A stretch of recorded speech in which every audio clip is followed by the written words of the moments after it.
dowladaha Jubbaland iyo Puntland ee xubnaha ka ah dowladda federaalka Soomaaliya ayaa shir socday 2 maalmood 25 ilaa 26 bishan August 2020 waxay ku yeesheen magaalada Garowe ee caasimadda Puntland madaxweynayaasha labada dowladood mudane Axmed Maxamed Islaan iyo mudane Saciid Cabdullaahi Deni ayaa shirkooda uga wada hadlay xaaladda siyaasadeed iyo amniga ee dalka Soomaaliya. madaxweynayaashu waxay kaloo ka wada hadleen iskaashiga ka dhaxeeya labada dowladood ee Puntland iyo Jubbaland. muddadii ay socdeen wada hadallada waxa qabsoomay shirar gooni ah oo diiradda lagu saaray arrimaha masiiriga ah ee dalka Soomaaliya, gaar ahaan doorashooyinka 2020-2021. waxaa dhinac socday shirar farsamo oo dhex marayay guddiyo labada dhinac ka kala socday kana koobnaa wasiiro, xildhibaano iyo la taliyayaal sare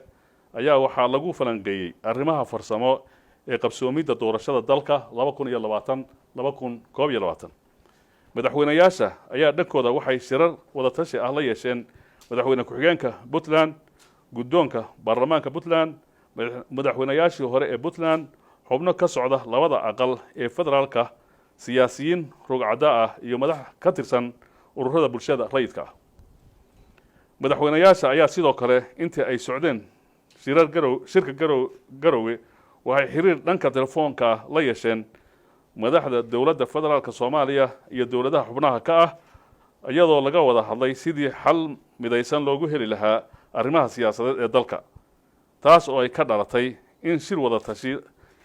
tashi ah la isugu yimaado caasimadda Soomaaliya ee Muqdisho si loo gaaro xal siyaasadeed oo la isku waafaqsan yahay ee qabsoomidda doorashada dalka 2020-2021. dowladaha Jubbaland iyo Puntland ayaa isku raacay aragti siyaasadeed iyo mabaadi' asaasi ah oo gundhig u noqon kara hirgelinta doorasho la fulin karo kuna dhacda waqtigeedii si looga fogaado xasilooni darro siyaasadeed iyo khalkhal amni. dowladaha Jubbaland iyo Puntland waxay ummadda Soomaaliyeed ugu baaqayaan in laga wada qayb qaato sidii ay dalka uga dhici lahayd doorasho, lana ilaaliyo wadajirka, amniga iyo xasiloonida dalka.